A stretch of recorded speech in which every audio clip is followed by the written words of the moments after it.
to 3. The Edmonton Oilers defeat the Minnesota Wild to kick off 3-game road trip. Welcome to the GCL Diesel Oil Stream post-game show. Tom Gazzola, Shawn, Belle, Hernan, Salas with you to break it all down. You're listening on iHeartRadio, TuneIn Radio, and of course, the EdmontonSportsTalk.com audio player. Hello. Text us, 780-218-9999. If you're watching on YouTube, hit that thumbs up button, like, share, subscribe, tell your friends, all the good stuff, and get into the nasty chat. Of course, we are going to get into this bad boy because Edmonton, at times, in their own zone, looked a little bit sloppy when they were. Calvin Pickard was very, very good tonight. He said he didn't like his last start, and then he bounces back and has a hell of a night. Really bailed them out on a lot of great opportunities by the Wild. And the Wild did have a couple of leads, Ballsy. Yep. But Edmonton was feisty. They scored some nice goals. Resilient. Yeah. I like it. Yeah. Very good. They were economical. Honestly, I think that's the best way to say that. Because I was going to say ratty, but okay. So sloppy in certain areas. Yeah.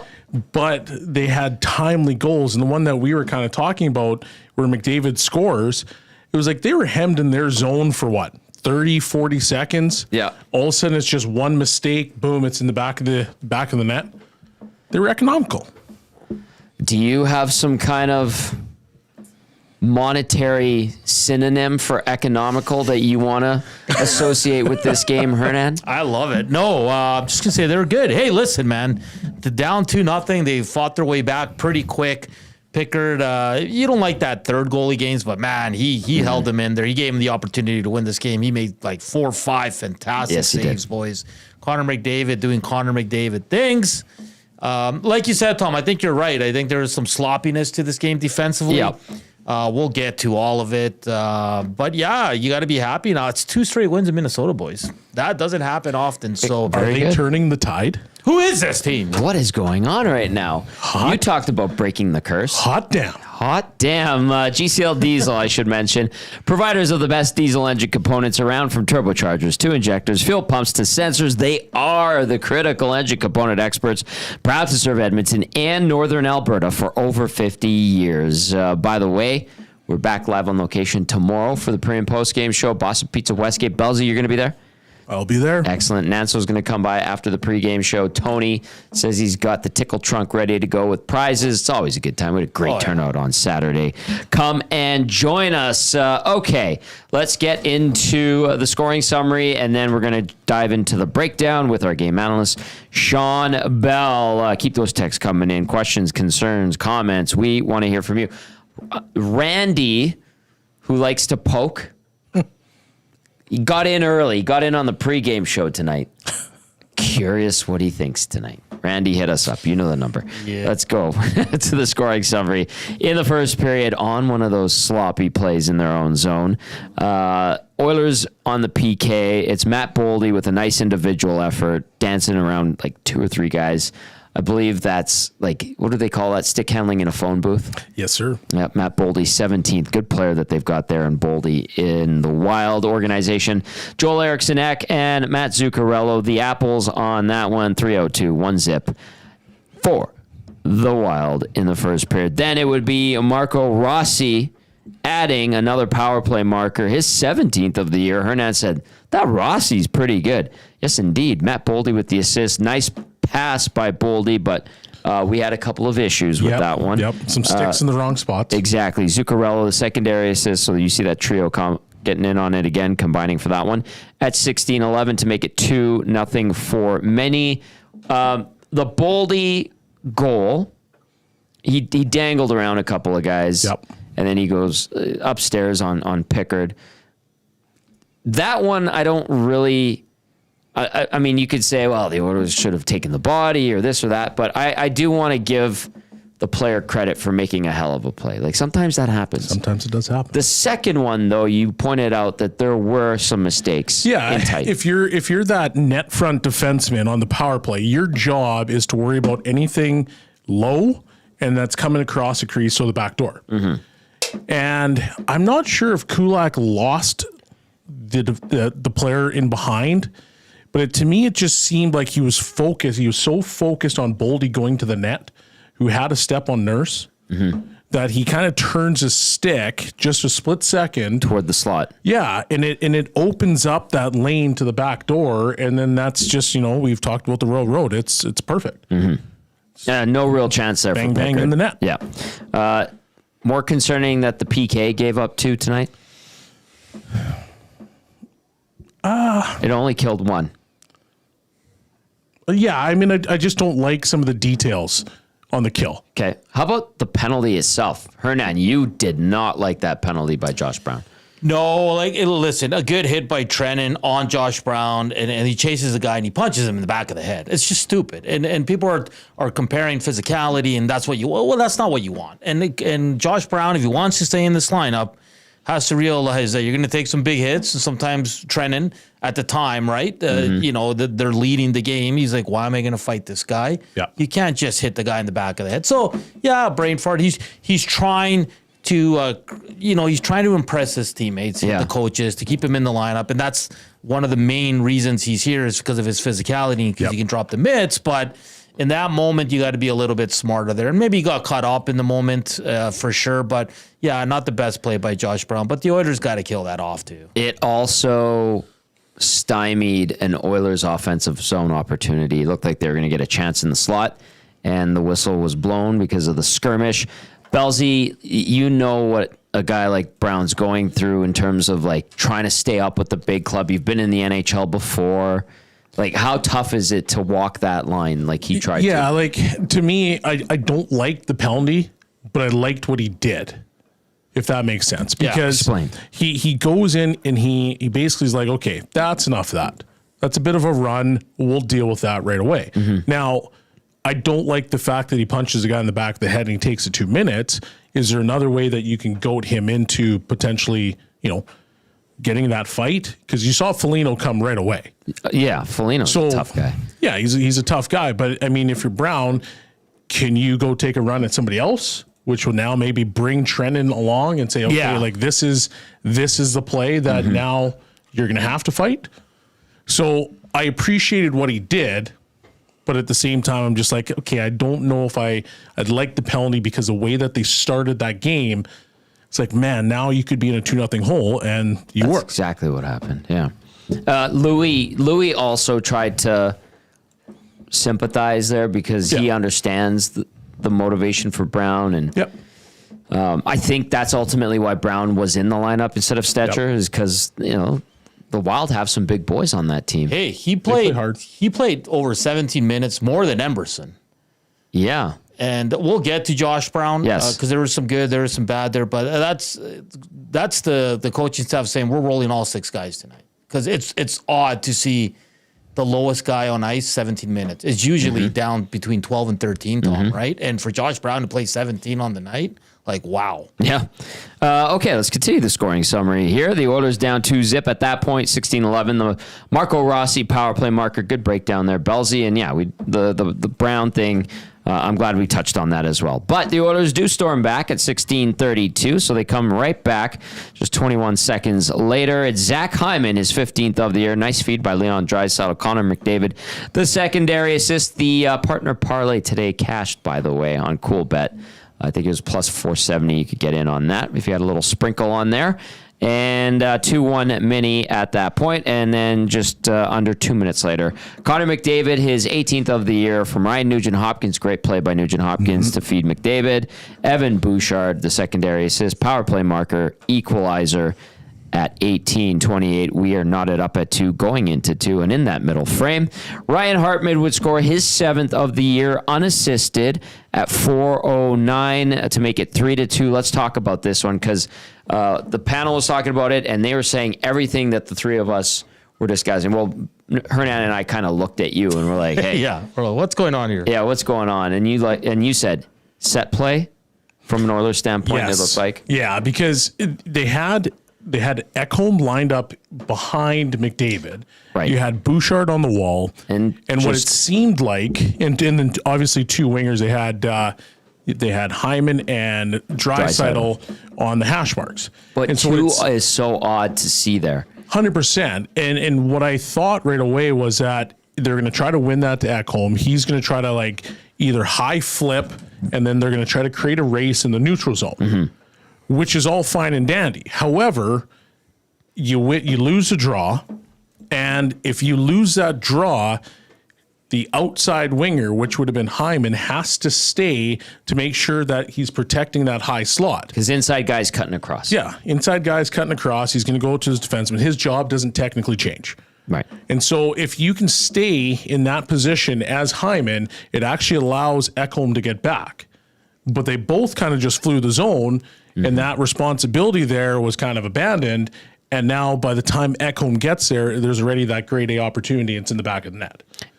Add to the fact that we thought it was a clean loss by McDavid, but Hernan, you're like, wait, not necessarily the case. Explain that one if people didn't see it. So Mike Russo, who covers Minnesota Wild for years now, said at second look, McDavid wins the draw. And I was like, you're crazy. And if you go look at it, it's he kind of hits it. It almost feels like he gets half of it. And it just goes weird hop off the stick and right to Hartman. So he did win the faceoff. He just didn't get all of it. And he hit it in a weird direction, and Hartman was all alone, right? Because the two forwards took off. Yeah. Right? And Ekholm's there, but he's just a tad late. He's a tad late. Yeah. But if you have Hyman sitting there, right, maybe that play gets broken up early. Maybe he's got to make one quick extra move, which now allows Ekholm to get back, and now you're in a good spot. And I mean, if you're Draisaitl and Hyman, and you for a split second see it's like, oh, he won it. You're thinking it's going right back to Ekholm at that point. So you're like, okay, I can go. Now you're trying to fly the zone. But you don't see the weird hop. And so a bit of a breakdown there. And Hartman takes advantage, makes it 3-2 for Minnesota. But the Oilers totally redeemed themselves at 14-15. Ryan Nugent-Hopkins, great tip midair off the Ty Emberson shot. Brett Kulak, the secondary assist. We are knotted up at 3 going into the final frame. And that's where Vasily Podkolzin banks one in off of, I think it was Declan Chisholm's skate, with Darnell Nurse going hard to the net. Smokes Philip Gustafson. Not much he could really do there. Arvidsson and Josh Brown getting the point. His first as an Oiler, as the Edmonton Oilers take the 4-3 lead at 1:28. They do not look back. And then the insurance marker was just absolutely ridiculous. McDavid unassisted, his 19th of the year, second of the night, moves ahead of Jari Kurri and is now second all time in Oilers scoring. He has about 600 points to go to catch Wayne Gretzky, but he's got a lot of time to do it. He'll sign that new deal. Don't worry. Don't listen to what Wyshynski said this morning on the Nielsen show. What, he's leaving? Well, he doesn't think it's as done or as automatic of a done deal. And he had some like rationale, but he wasn't trying to troll Oilers fans. Anyway, I got to listen to this. It was good. It was pretty good. And Wyshynski is a very smart guy, but that goal, absolutely sick. 12:49 time of the goal. The Oilers win it 5-3. Shots on goal, 36-34 in favor of Edmonton. Face-offs, 52.5 to 47.5 in favor of the Oilers. Power play 1-for-1. PK just 1-for-3. And hits 20-13 in favor of the Wild. Block shots 16 for the Oilers, 10 for Minnesota. Giveaways 21 for the Oilers, some of them in their own zones. Yep. Sloppy. And 15 for Minnesota. Officially just 4 takeaways for Minnesota and only 1 for Edmonton. But the points that the Oilers pick up, the 2, very important. The win, 5-3. And how they did it, maybe not the prettiest, but they had to gut one out, and they did. Dustin Nielsen on the chat says, why is Josh Brown playing 17 minutes? That's a great question, Dustin. Listen, I just want to say this. Like, I'm not going to sit here and torch the guy because he went out there. He played some tough minutes with Darnell Nurse. At times for me, and I watched him closely every time he was out there, guys, he just looked a little overwhelmed at times. Kind of like, where do I go? What am I? Like, you look at that first period when Pickard came out to play it. He didn't even see him, guys. He skated towards Pickard. Lift your head up a bit. He had a few other moments. That line change that led to the 2-0. That's him and Nurse, but Josh Brown runs into a guy. But he made some subtle little plays out of the zone, which you got to give him credit for. He got his first point as an Edmonton Oiler. But Josh Brown should not be in your top 4 because I look at teams like Colorado. I look at the top teams in the West or in the East, whatever you want to call it. They'll eat that pairing alive, and Nurse can only do so much. So, again, this is not Josh Brown was terrible, nothing like that. I just think he looked a little out of place playing top 4 minutes, guys. And I know he didn't play top 4 minutes, but he was with Nurse for most of the game, so he was getting some tough matchups. Mm-hmm. I would say that he had extra time, but I also think that they played Ekholm less.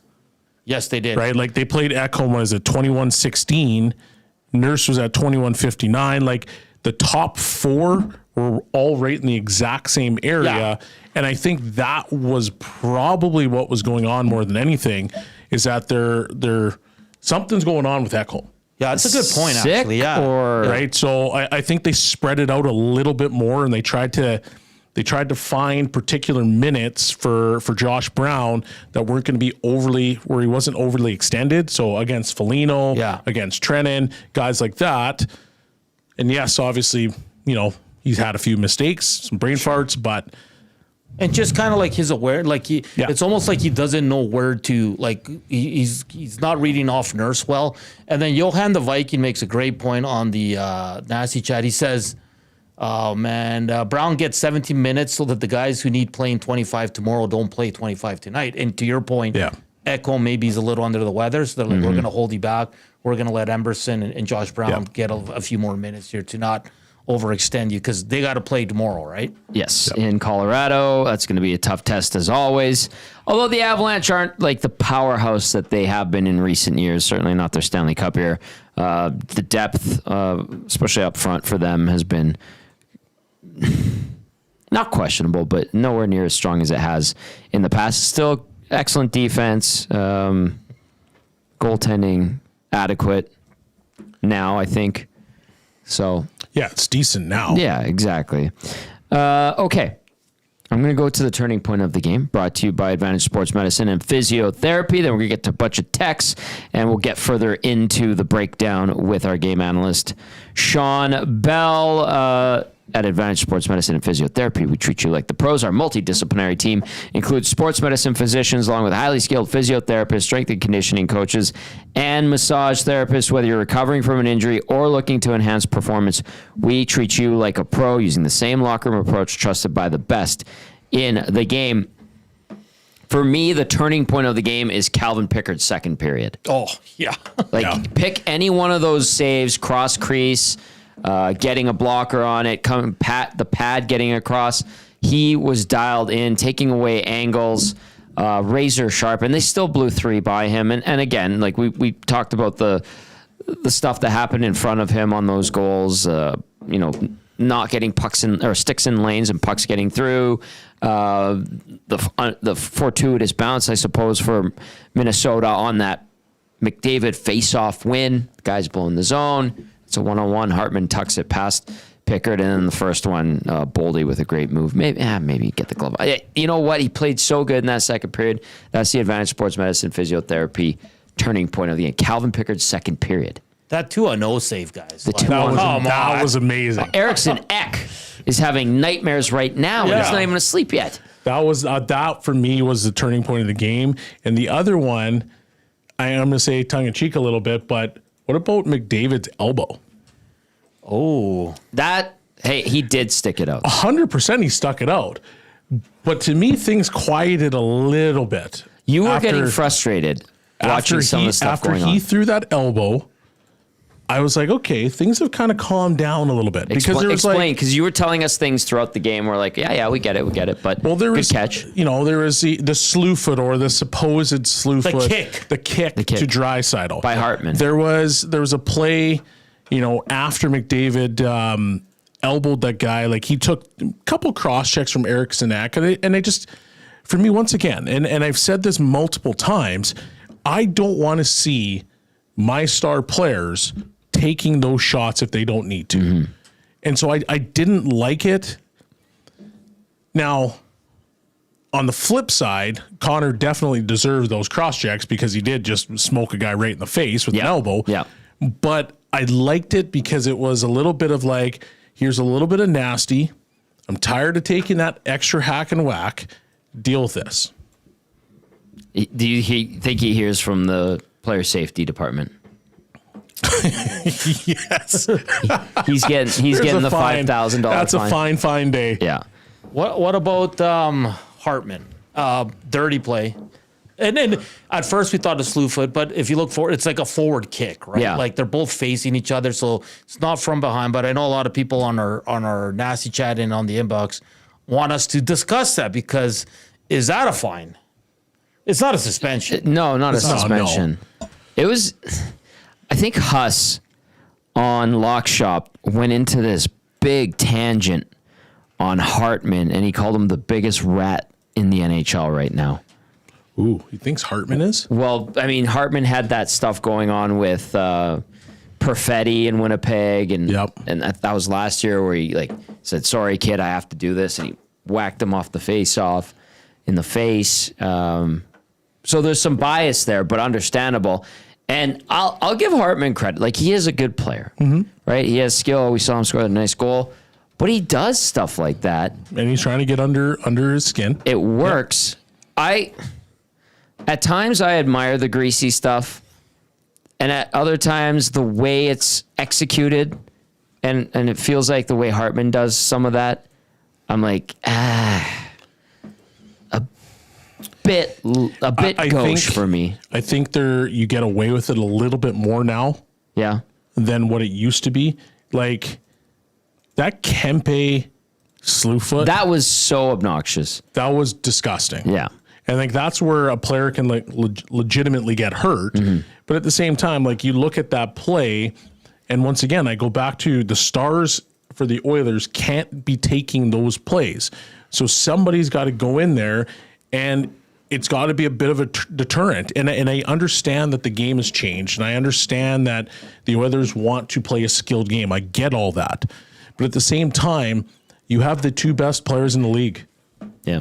They shouldn't be worried about getting slew-footed. They shouldn't be worried about it getting kicked and falling face first where your helmet comes flying off your head. Like you shouldn't have to worry about that. And they shouldn't have to police themselves. It's the same as Crosby during his era.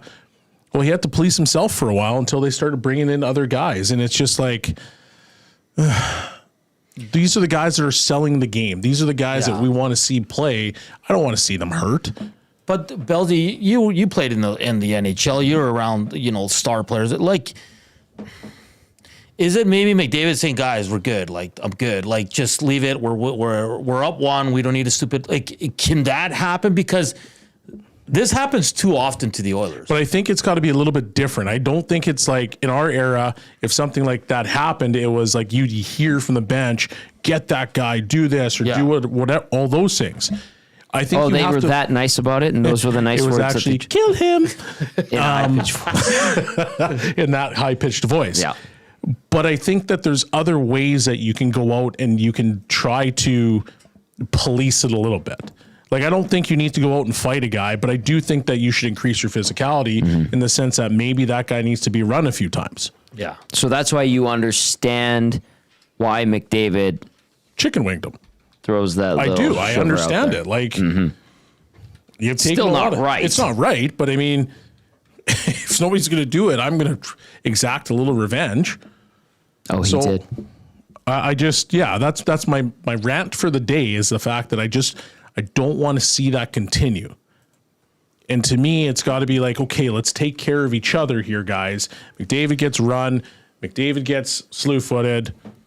So does Draisaitl, whatever that looks like.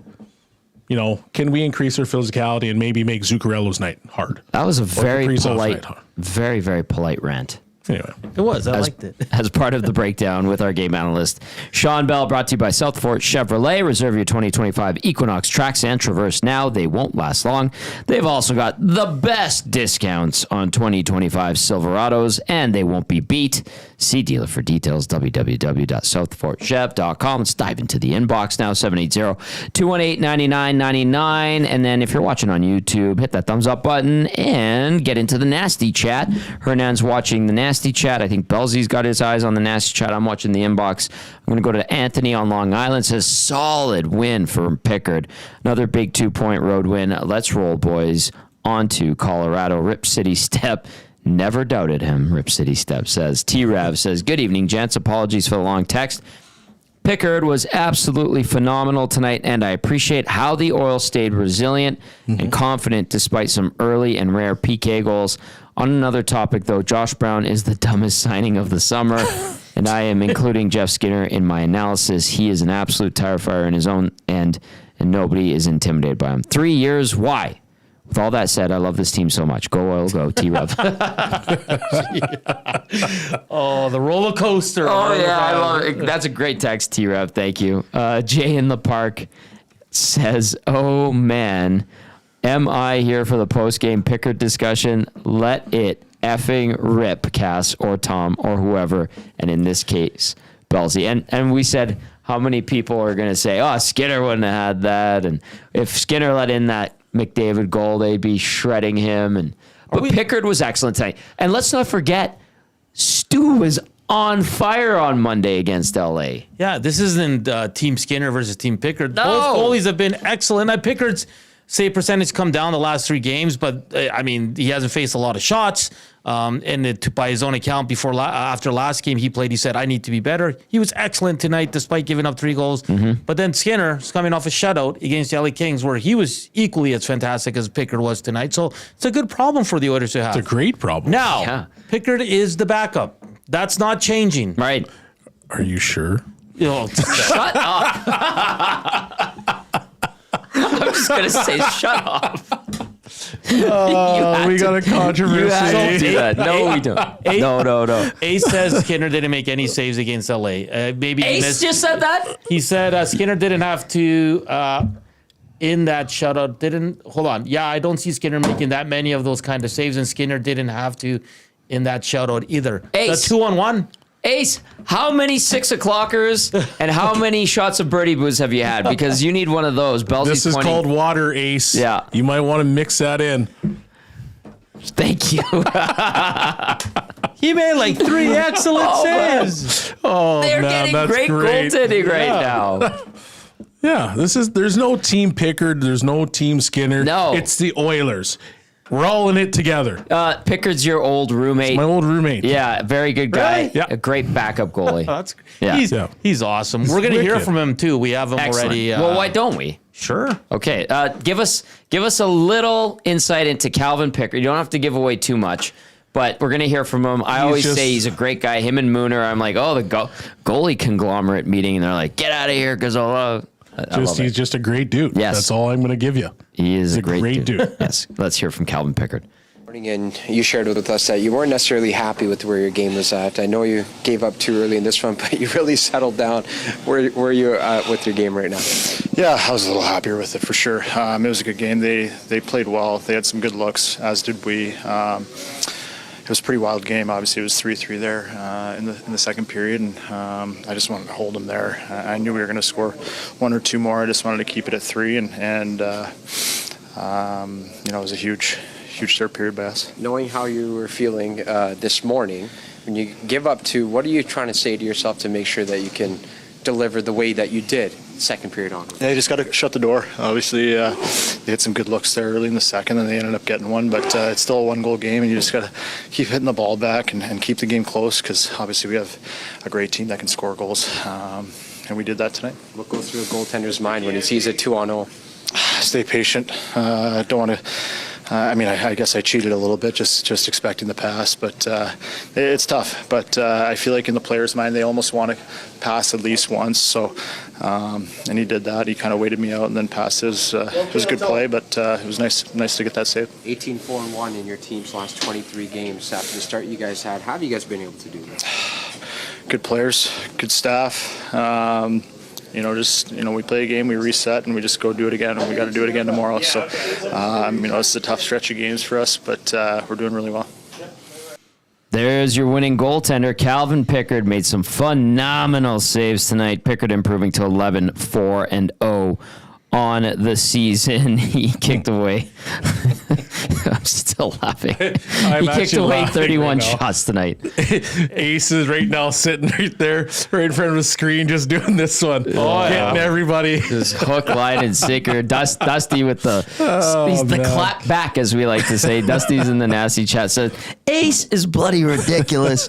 Nobody hates Skinner more. That's sad. And I think Ace is, Just Here, fishy. right now. Yeah. And listen, I totally got hooked on the line So Me too. by Ace. So Ace, I hope you're getting your kicks. Yeah, and good stuff. knocking Good your stuff. socks off. Hey boys, Enjoying this. Yeah. one of the biggest names that everybody wanted up here, Noah Philp. People are asking our thoughts on his game. I'll be quick with this one. I didn't really notice him much. Didn't play much.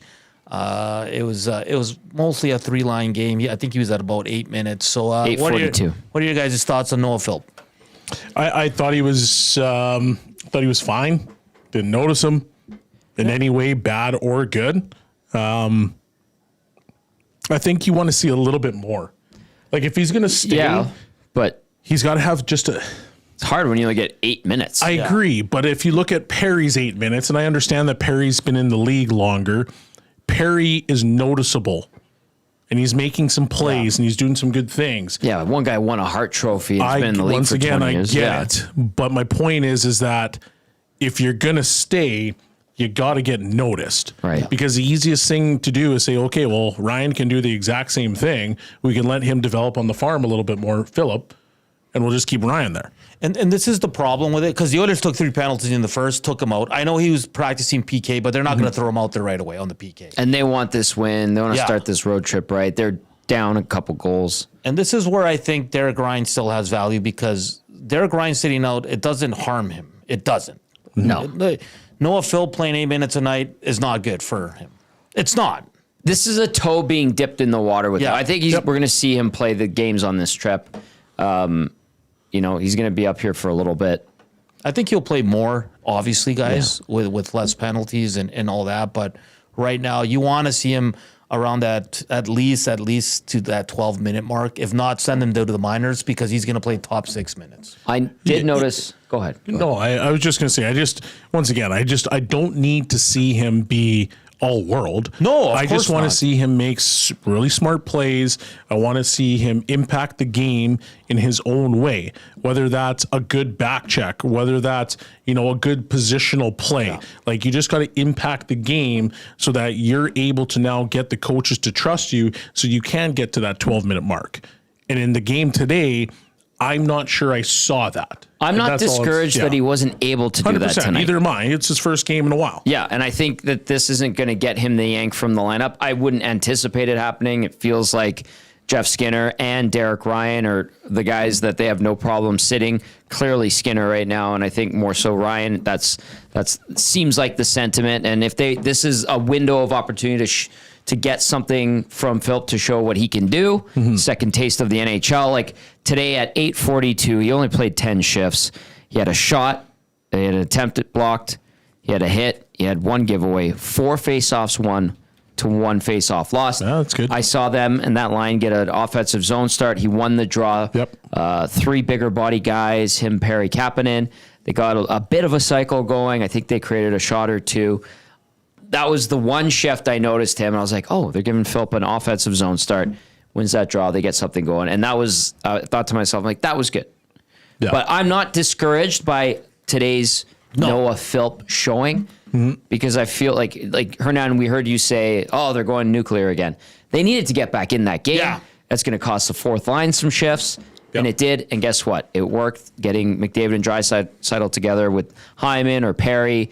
That did get momentum. They did get some goals, and they ultimately won the game. And it came at the cost of a young guy or a guy with lesser experience in Philp not playing as much. So I'm not discouraged. Yeah. And I'm not going, oh, Philp, they can't do it. No, I don't believe that. But like you said, I'd like to see more. I'd like to see him build. Yep. And I'd like to see him get the attention Just of little the coaching baby staff. steps. Yeah. But I'm not I'm personally not discouraged. Good question by Coach Mike. Says, will Knoblauch make lineup changes tomorrow for some fresh legs? He's got 2 veterans sitting out right now. Do you guys see that? I'd put Stetcher back in for Brown. Oh, 100%. Yeah, against the Avs, 100%. But up front,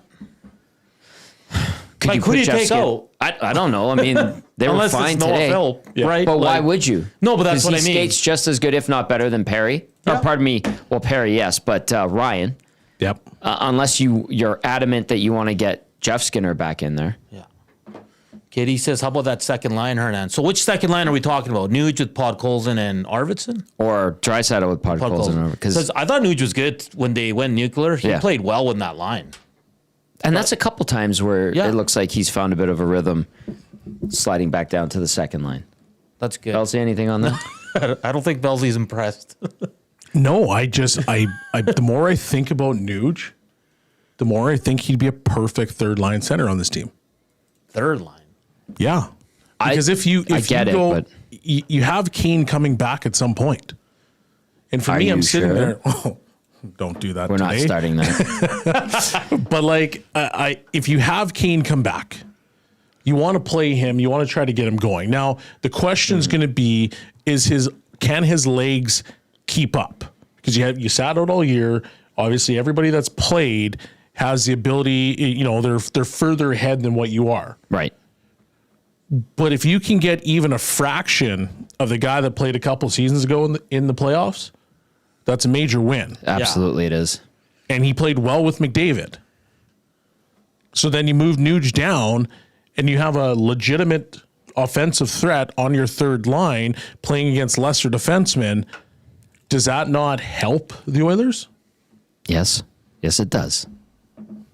That would be my only 2 cents on Nuge, and I know it's probably not going to happen, but I don't know. It's food for thought. Oh, for sure. And I know a lot of our listeners have been asking for that. Knoblauch's not going to do that. Yeah, I don't think so. Unless there's an injury, there's a ton of injuries. Let's say Enrique's out or something. I think that's the only way. Boys, I got 2 a points quote for Nuge, by the way. I got a quote from Middleton on McDavid's chicken wing. Okay. He says, horse bleep, says if that was Hartman or Foligno, you know what would happen. I don't care if he's the best player in the world. Okay. Then why didn't you do something about it, Middleton? Huh? No, I'm just kidding. But yeah, the Minnesota Wild are not happy about that play. Did Johansson return? I don't know. Got to check the shifts. Johansson. Yeah, check the shift chart. If that was Hartman or somebody else, it probably would have been harder. The guy would be like out cold. Yeah. Yeah. 780-218-9999. It is the GCL Diesel Oil Stream post-game show. The Oilers 5-3 winners over the Minnesota Wild to kick off a 3-game road trip. Gazzola, Belle, and Salas with you. Text us 780-218-9999. Like I said, I've got a few more I want to get to. We are going to go back inside the Oilers locker room too, Hernan. Yeah, just waiting on more. Okay. Pickard was up quickly, and I'm just waiting for a little bit more here. Let's go to Mike in Thunder Bay, who texts in and says, I can't believe the Oilers actually beat Minnie. I'm shocked. 2 points away from Vegas now. Only 4 points from first in the league. All caps. Are people still saying how we need better goaltending? Will Tommy ever apologize to Potts' goals in? Yeah, I'm sorry.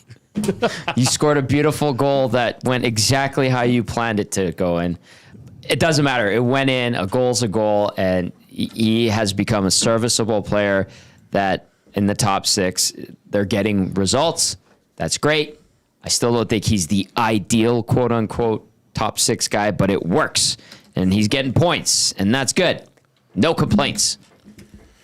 Just side notes. Johansson did not return according to... It's Johansson, hard J, even though he's Swedish. Johansson, according to Dusty, he did not return, though. Thank you, Dusty. Hampton Steve texting in. Good evening, gentlemen. Pickard was stellar tonight. The Oilers' puck management was the exact opposite, led by Leon. However, I was happy to see Knoblauch hold him accountable in the third period by demoting him to the third line with Henrique and Brown. Hopefully, Leon responds as well as he did when Knoblauch benched him in the third game of the season. Anything there? Nope. Okay. Doesn't want to touch it. Did he actually sit him?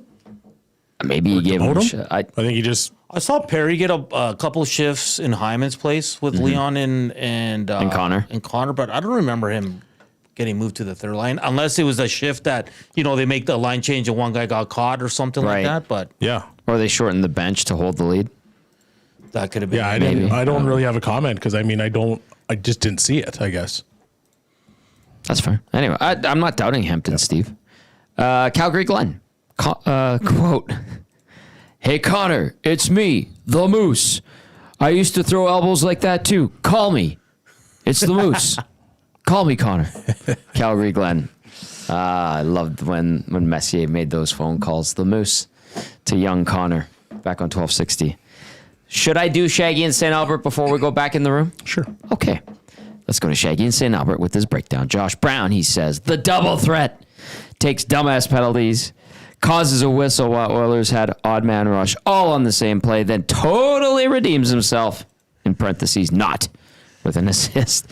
Pickard was great. Don't blame him for any of the goals. He was the reason they won 5-3.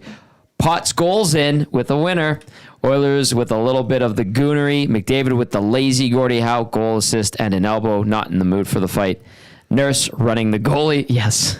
Taking advantage of injury, depleted, or inferior opponents is vital, but not necessarily necessary to get first in the division. My apologies to Hernan for giving him a scare when I updated firmware on the internet modem. Was that Shaggy? Oh, yeah, okay. That was you. You freaked us out, man. We could have watched the game, but it was the intermission. Okay. Shaggy, it worked brilliantly after that. Thank you for helping us with that, because I know Dusty's been freaking out. I'm like, what's going on? I'm worried that I'm panicked. I'm like, no. I thought we got this sorted out. So Shaggy watching out for us. I heard Dusty kick the door.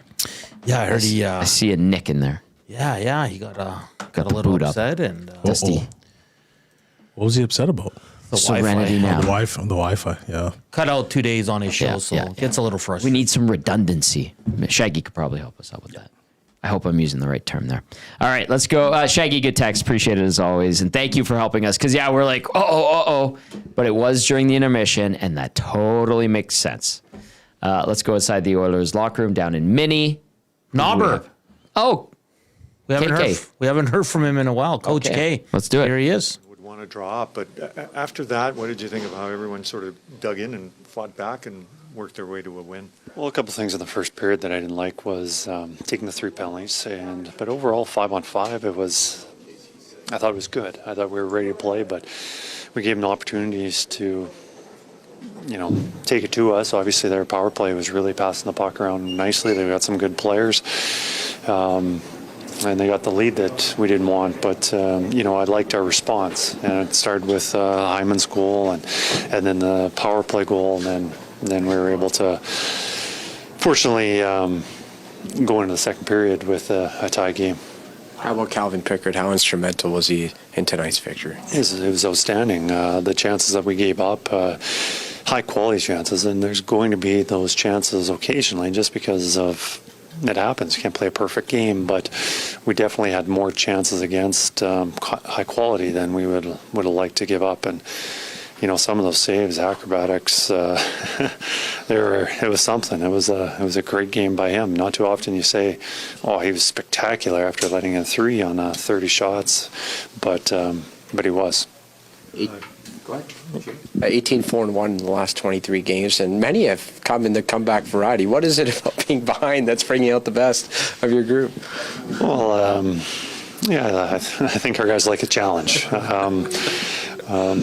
Fortunately, it's making me age a little quicker than I would like. I'd like us to get up 3 early and just cruise to a nice lead or a victory. But, I think the guys, obviously, they dig in and they can handle adversity when things aren't going well. They don't pack it in, which I absolutely love this, the character of the team.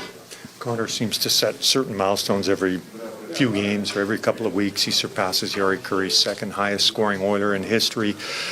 Yuri Curry was a heck of a player. What do you think of how Connor continues to sort of work his way into the annals of history for the organization? Well, quite a remarkable feat. For him to go up the scoring list as quickly as he has, and within an organization that has had so many significant players, and but I just I've seen so many remarkable things from him. He's a tremendous player and a great teammate. I said I wouldn't be surprised anymore just because he surprised you so often, over these years. But it's a nice feat for him, and the guys are very proud of him. What did you like of the trio of Podkolzin, Nugent Hopkins, and Arvidsson once they got put together? They played a really good game.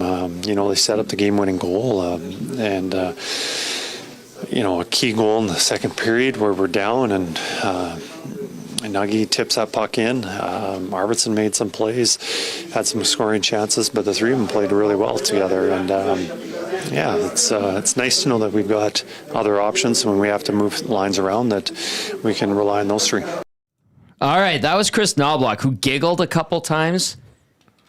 Obviously, he chuckled and smiled. He must feel good, even though he acknowledged that it wasn't the prettiest win, but he seemed to get kicks out of that victory. I thought that was great. McDavid, again, we talked about it a little bit earlier, now second place all-time in Oilers scoring, just behind Wayne Gretzky. He passed Jari Kurri today, and it's crazy because Wayne Gretzky, number 1, Connor McDavid, number 2, just turned 28. Lots of runway left.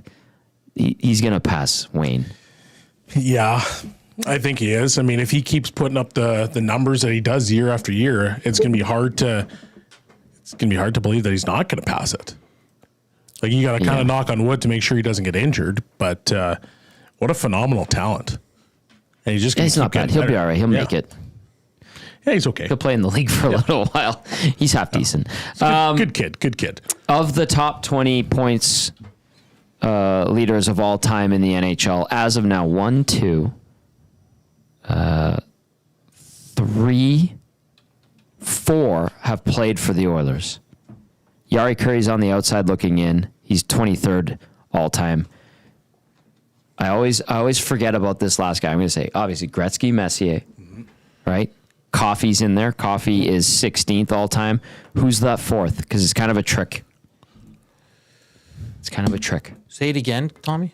Of the top 20 all-time point leaders in NHL history, 4 have played for the Oilers. Okay. Obviously Gretzky, obviously Messier. Paul Coffey is 16th. There's one other guy. He's top 20. Curry's 23rd. So he's on the outside looking in. Who would that fourth guy be in the top 20 points all time in NHL history? McDavid.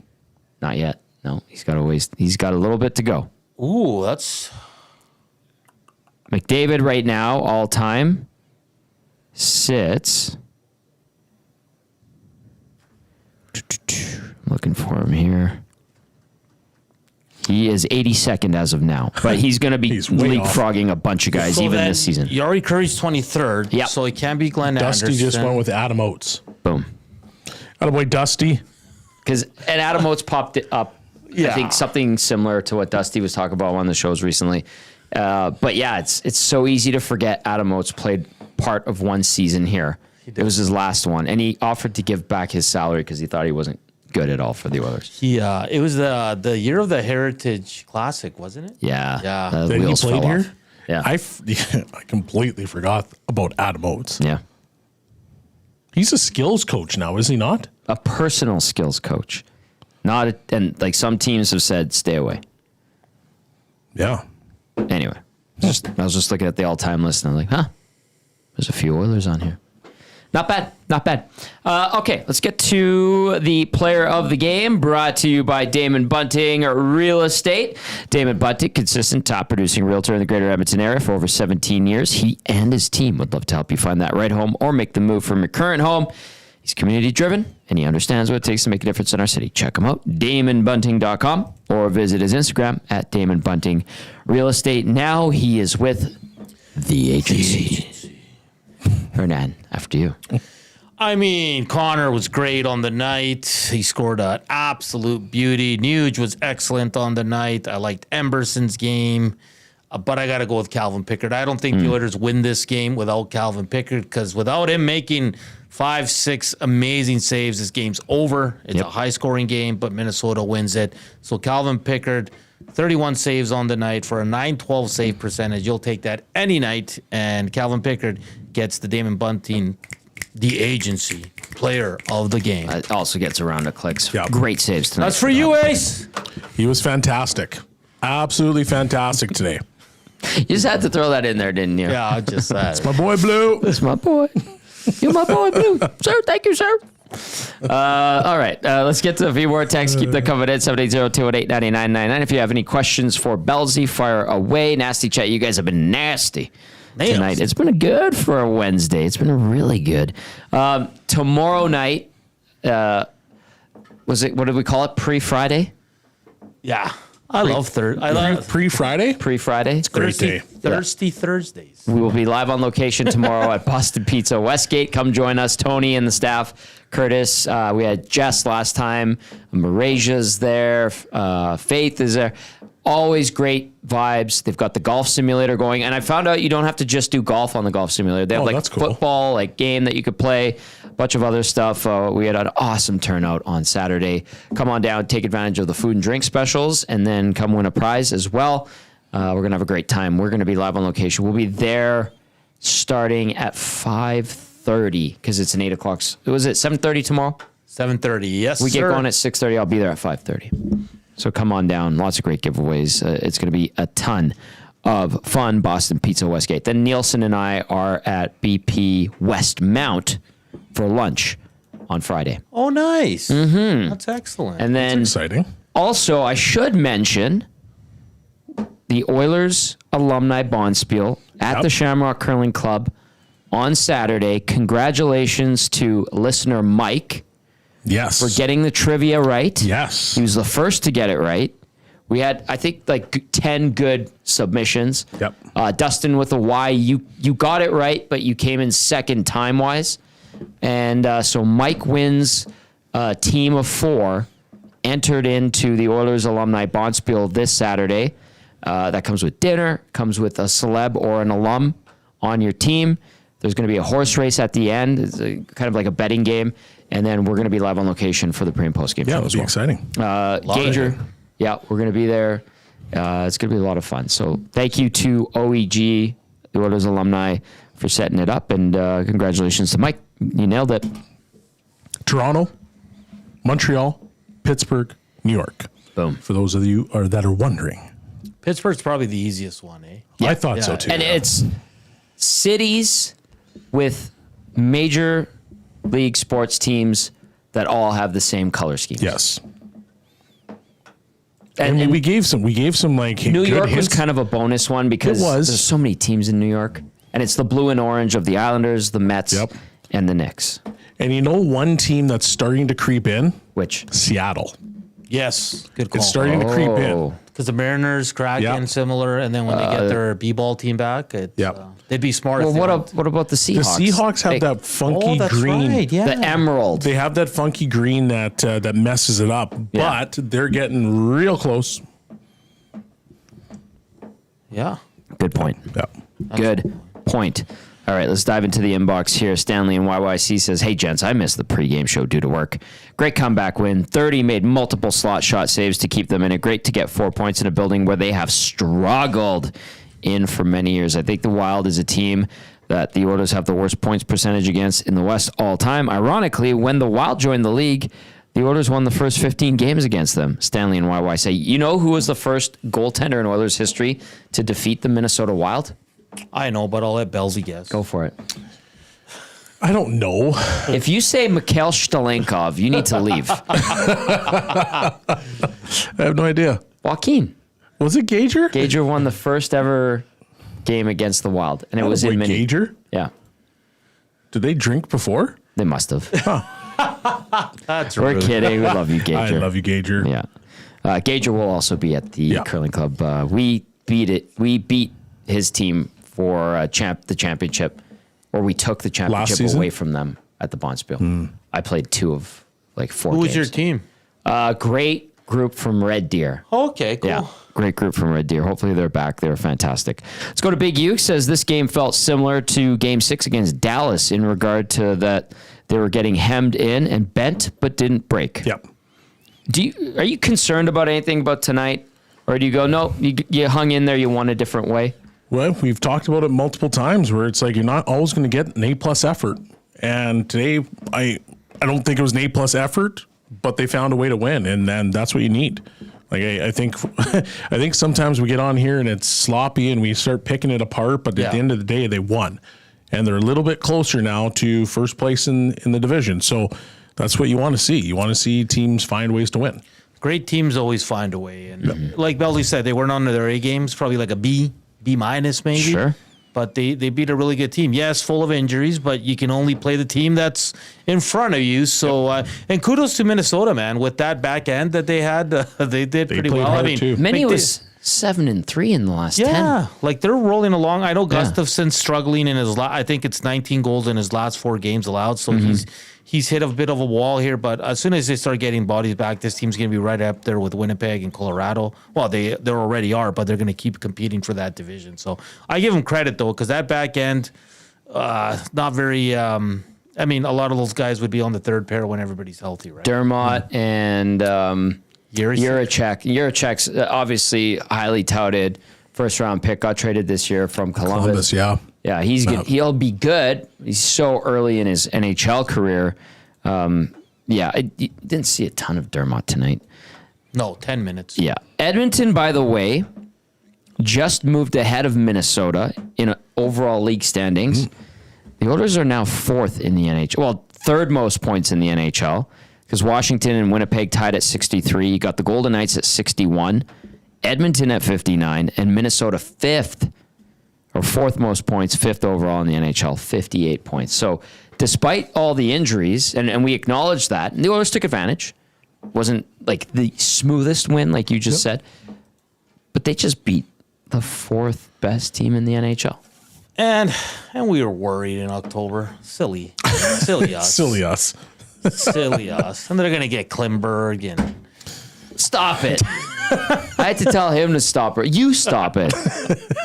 Looney Len says, driving me nuts, and I'm going crazy. How is putting the puck into the scoreboard not a penalty, like shooting it in the stands and out of play?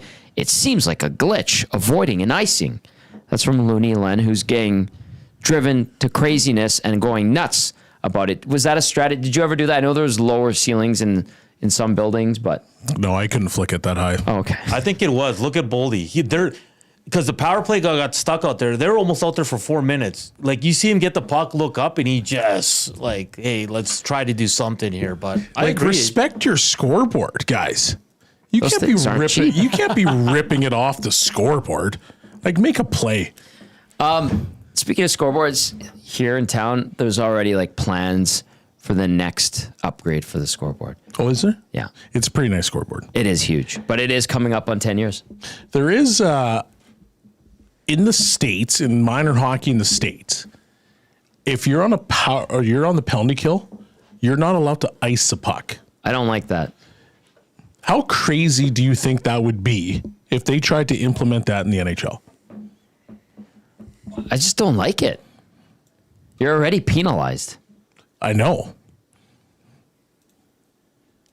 Well, then what would you have to do? Like soft dumps, little chips? You'd have to try to carry it out. And then that would just increase the scoring. Yeah. And it's not like scoring is down. Scoring's up. True.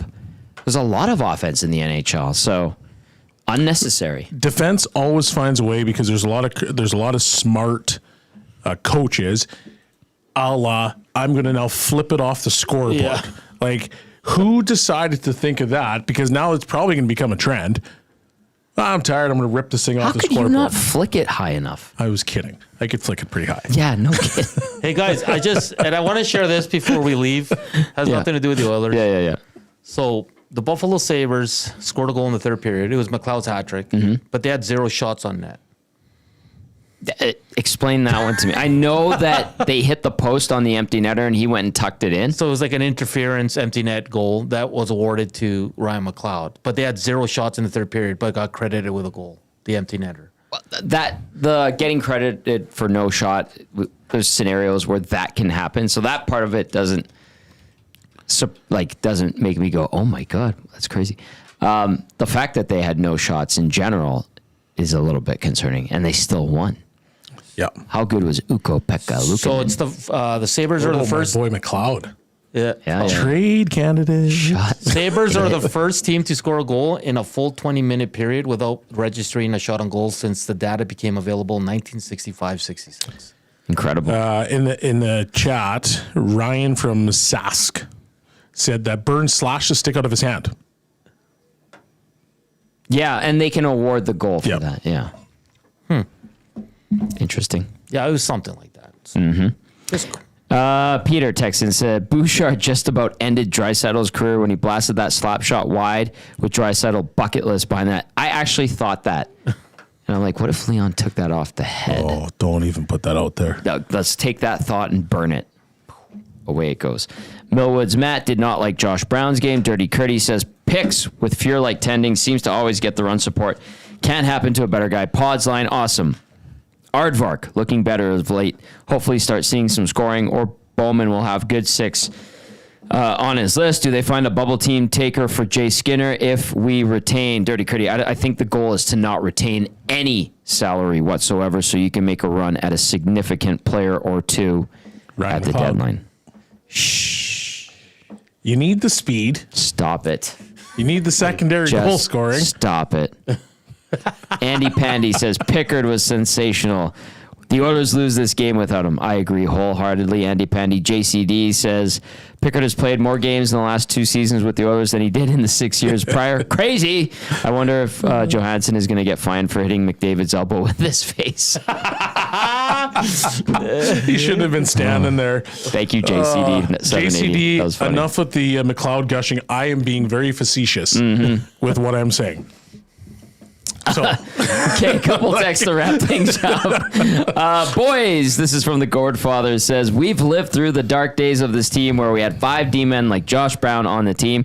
He did not cost the Oilers tonight. Team is winning. Let's enjoy these times. They have been earned. Corey B loves it. He's got his Podkolzin jersey. Very nice. And he's rocking his OG EST ball cap. Looking good. Corey B. Hontorio Momes. What's up, Hontorio Momes? Says, Knoblauch seems like the type of guy who has Band-Aids and string in his wallet and a pocket full of Scotch mints. Always prepared. I like Coach. He's good. He seems like a good dude. Coach Mike says, in 2019, McDavid was suspended 2 games for an illegal check to the head. Does the NHL look at 97's history? They should. Just a repeat offender. I remember talking to him in the press box the first game he got suspended, and I was like, that was a brutal call. He's like, Tom, that was stupid. And he started getting mad. I'm like, relax. It's okay. I'm on your side. Hampton Steve says, Tommy, you had me doubting myself, so I double-checked the shift chart midway through the third for 3 shifts in a row. It was Leon with Henrique and Brown. As you mentioned, it may not have been a demotion and rather a shortening of the bench.